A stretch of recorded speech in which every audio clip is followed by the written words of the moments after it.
శ్రీ శివశక్తి జ్యోతిష్యాలయం గురూజీ సంజీవరాజు గారు మీకు ఎటువంటి సమస్య ఉన్నా కొన్ని రోజుల్లో పరిష్కారం చూపిస్తారు. స్త్రీ పురుష వశీకరణం 100% గ్యారంటీ.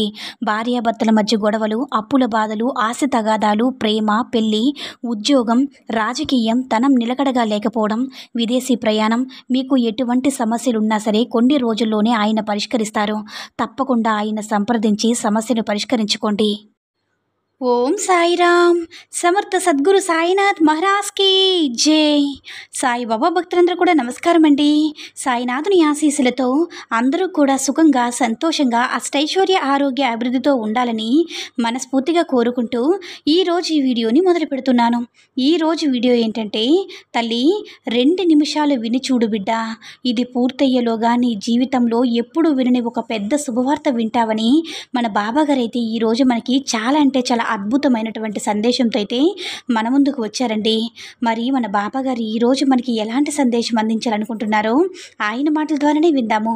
ఆయన మాటలు వినే ముందుగా ఈ వీడియో కనుక నచ్చినట్లయితే మరికొంతమంది సాయి భక్తులకు రీచ్ అయ్యేలా షేర్ చేసి లైక్ చేయండి.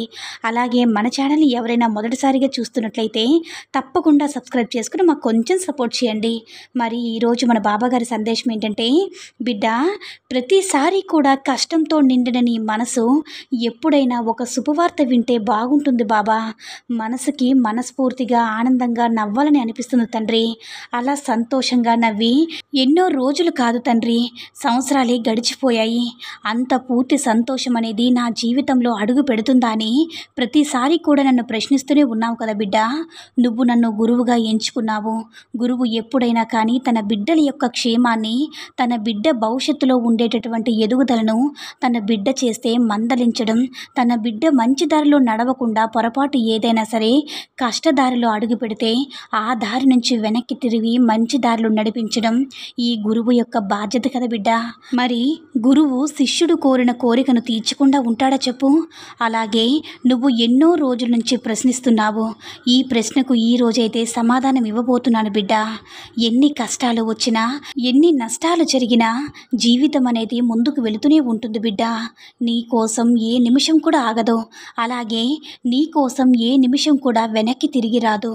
ఇది నీ జీవిత సత్యం. అయితే ఈ సత్యం తెలియక చాలామంది కూడా పొరపాటు పడి జీవితాన్ని అంధకారంగా ఊహించుకుంటున్నారు. ఇప్పుడు ప్రతిరోజు కూడా బాధతో గడుపుతున్నావు కదా. నిన్న కూడా నువ్వు అలాగే బాధతో గడిపావు. కానీ నిన్నటి రోజు నీ జీవితంలో మళ్ళీ తిరిగి తీసుకురాగలుగుతావా బిడ్డ? ఒక్కసారి నువ్వే ఆలోచించు. కష్టం అనేది ఎప్పుడు కూడా ఎదుటి వారితో చెప్పే ప్రయత్నం చేయకు. అలా చెప్పినప్పుడు వాళ్ళు నీ దగ్గర కూర్చుని సున్నితంగా నిన్ను ఓదారుస్తున్నట్లు నటిస్తారు. కానీ నిజానికి వారి మనసులో ఎంతో సంతోషపడతారు బిడ్డ. ఇప్పుడున్న రోజుల ప్రకారం ఎదుటి వాళ్ళ కష్టాలను చూసి, ఎదుటి వాళ్ళ బాధను చూసి ఆ బాధను తీర్చే ప్రయత్నం ఎవ్వరూ కూడా చేయడం లేదు బిడ్డ. తను ఇంతే బాధపడాలి, ఇంతకన్నా ఎక్కువ బాధపడాలనే కోరుకున్న వారే ఈ సమాజంలో ఎక్కువగా ఉన్నారు. అటువంటి మనుషులకు నీ యొక్క బాధతో సంతోషాన్ని రెట్టింపు చేస్తున్నావు కాబట్టి నీ యొక్క కష్టాన్ని ఎప్పుడు కూడా ఎవరితో కూడా చెప్పవద్దు బిడ్డ. ఎందుకంటే ఎవరు కూడా నీ కష్టాన్ని తీర్చకపోగా నీ యొక్క బలహీనతను తెలుసుకొని నిన్ను అలుసుగా చూస్తారు. నా బిడ్డ అలా అలుసవడం నాకు అస్సలు ఇష్టం లేదు బిడ్డ. కాబట్టి ఇది నువ్వు జీవితంలో గుర్తుంచుకోవాల్సిన విషయం అన్నమాట. అదేవిధంగా ఎవరి ఎదురుగా కూడా నువ్వు కన్నీరు కార్చవద్దు. కన్నీరు అనేది చాలా విలువైనది బిడ్డ.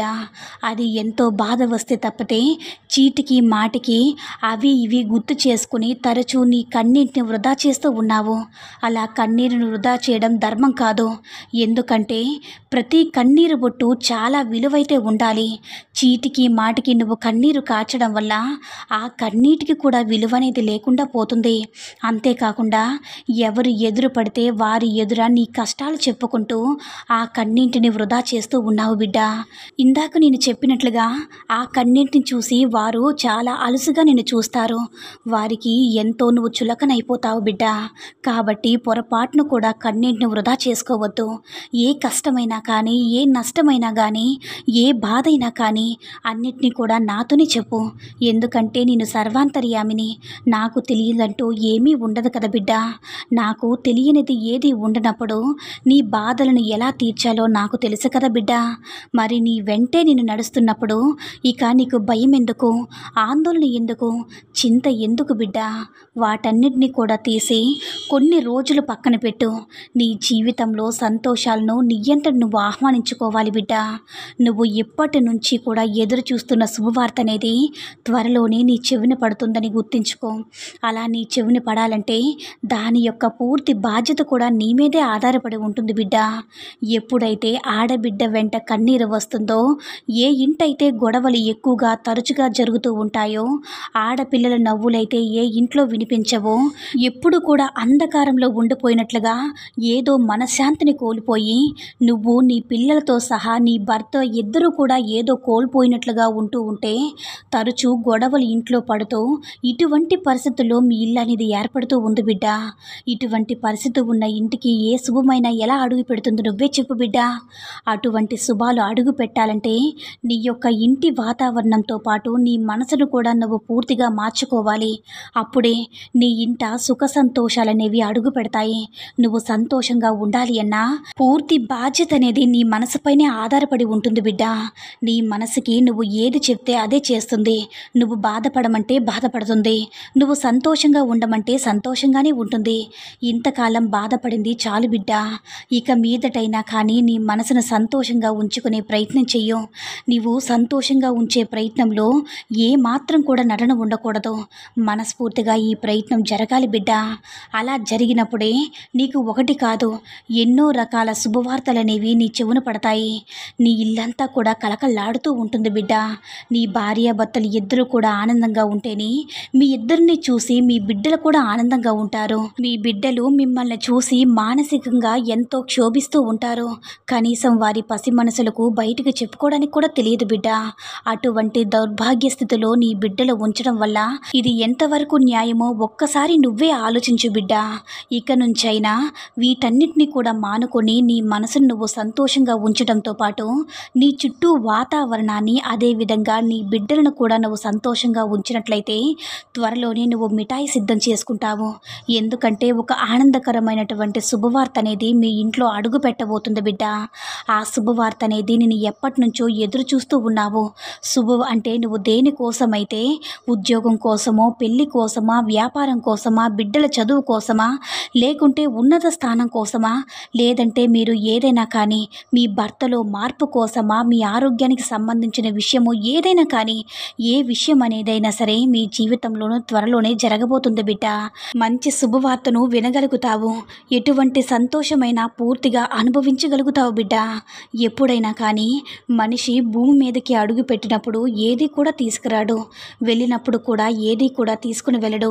అటువంటి బ్రతుకులకు ఎప్పుడు కూడా ఏదో ఆలోచనలతో ఒక్కొక్క రోజుని, అందమైన జీవితాన్ని వృధా చేసుకోవడం ఎంతవరకు కరెక్ట్ ఒక్కసారి నువ్వే ఆలోచించు బిడ్డ. ఈ యొక్క ఆలోచన నీ జీవితాన్ని మార్చివేయబోతుంది. నువ్వు ప్రతి నిమిషం కూడా ఆనందంగా ఉండేలా చేయబోతుంది. సంతోషంగా ఉండు బిడ్డ అని మన బావగారైతే ఈరోజు మనకి చాలా అంటే చాలా అద్భుతమైనటువంటి సందేశాన్ని అయితే అందించారండి. సాయి మహిమల ద్వారా వస్తున్న ఈ సందేశం మీ అందరికీ కూడా నచ్చిందని అనుకుంటున్నాను. ఈ వీడియో కనుక నచ్చినట్లయితే మరికొంతమంది సాయి భక్తులకు రీచ్ అయ్యేలా షేర్ చేసి లైక్ చేయండి.